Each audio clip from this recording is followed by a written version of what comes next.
Hello, Devlog. This is going to be covering all the developments that I've made in the prototype. Um, so far, I've got this test level with some walls, some blocks, a bit of a gun thing going on, and I've done all the wall running. I've done a sprint with an FOV change. I've done a slide that's not really working at the moment. The wall run has camera tilt.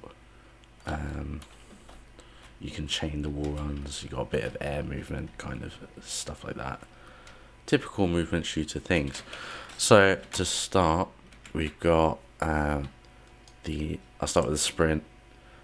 Pretty much we're going to get an action which is from the project settings. We add an action called sprint and attach it to shift.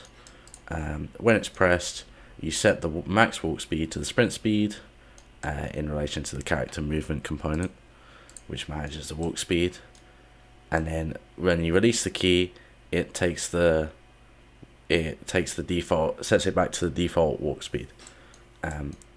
After both of these, it will when we sprint, it will go through a timeline which has just a straight line that goes between 110 and 130, which is for the FOV. When we go to the sprint FOV, we're just going to play it and go straight to, and every time we update it, we're going to update the field of view on the camera. When we go back, I'm just going to play it in reverse and it will bring you back to 110. The next thing is the broadcasting the actions to the parkour component. So on play, we initialize the parkour and we feed the self object reference into the character variable. We have when land, we just put this through to the component, and when we jump, we're also going to put that through to the component. I believe that is everything on here that's new. The slide, but the slide doesn't really work right now. I've got to figure that out. So in the parkour movement, we're going to start with the event graph. We're initializing, we're taking the character, we're setting the character to the input. So we have a character variable that references the outside character. We're going to take the character movement, which is the same reference, and we're going to get the gravity of that and set that as the default gravity. And then it sets a timer by event, which is like a looping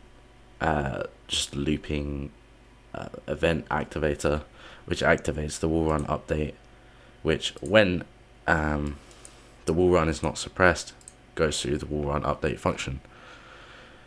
In the wall run update function, we're pretty much what it's going to be is we're going to get the location and the vectors for the end of the raycast. This basically raycasts. So this handles all the checking and the movement. I'll go over that in a sec. And then sets the wall running to true or false depending on what wall run is being done. And then it changes the wall run gravity. If you're not on the wall, then it ends the wall run, which where's wall run end? Which resets all of these. And sets the gravity back to normal. We have wall run movement. So this handles the raycast, which is what this is. Lots of stuff. We're going to take if the raycast hits something, and then if that returns true, we take if that's true and the wall run vector is valid and we're able to wall run, we can go to set the wall run normal, which is the out hit normal, which we validate here. We then set double jump to false, so we can't double jump when we're on the wall. And then it launches the character towards the wall, and then launches the character again across the wall by crossing the wall run normal and up in the world, and then we multiply that by the direction and speed, which we set earlier in the code, and then it returns that we're on the wall. So that's what it does, this for the right and the left separately using the macros, which is just the little maths bits. This gets the right and left end vectors for the raycast. The valid wall run checks if the wall is of a certain angle, because it checks if it's within a little bit of wiggle room, but it's mostly vertical. And then the player to wall vector just takes where the wall is, and then subtract where we are from that, and then get that length and basically send it back through, which will send us towards the wall. So that is, oh yes, after when we end the wall run, we also suppress the wall run so that we can't go on the same wall straight away, which passes through a delay, which turns on suppressed and then sets a timer based on this time, which goes to, in the event graph, this here, which clears all timers for the reset and changes the wall run suppressed to false. So another small check I've got is when we jump, we enable that we can wall run, so we can't wall run when we're just walking across the floor. If we're already wall running and we jump, so we jump and we're already wall running, then we can trigger the wall jump, which I'll go over in a sec. When we land, we set cam wall run to false, end all current wall runs, and turn off wall run suppression. The next thing is the wall jump. So the wall jump, so we first off check if we're wall running, and if it is, then we end the wall run, and then we launch the character. We launch the character through this, so this is just getting the forward vector, so this is getting just in front of the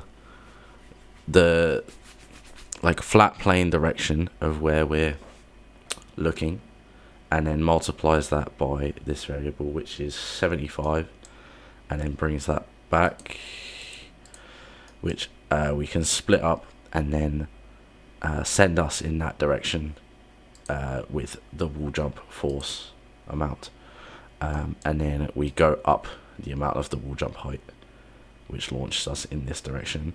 If we're not wall running, this is for double jumping, which I haven't figured out yet. We immediately turn off the double jump so that we can't keep going. We end any current wall runs in case that's happening. We increase and we get the same launch as before. So the only other thing we've got is every tick we I don't know what this is supposed to be. Every tick we pass through to the camera tick, and then this we figure out, oh, we're all running right. Anyway, sorry. We check if every tick, if we're all running, and if we're all running to the right, we set the target roll for the tilt to -15. If we're all running left, we set it to 15 degrees roll, and if we're not wall running at all, then we set the target camera roll to 0. And then camera tilt, what it does, it gets what we our rotation and then splits it. We take our current rotation for these, which is to do with the camera and the player moving, and then we put those through. We get the time in delta seconds, which makes it go by real world seconds, and then the target roll is passed through, and this interpolates it. It's like smooths between the two values, and then gets the new value, which is including the target roll, and sends it into the new rotation. So every tick, this is being passed through, and so we get the character controller, and then set the rotation of the camera to this new rotation every tick. I believe that is everything that I've done for now in regards to the movement. So we've got the sprint with the FOV, and then we've got wall run, wall jump, but I have not figured out the double jumping yet. So that's it for that one. I will make another one about all the weapon stuff that I've done at the moment. So see ya.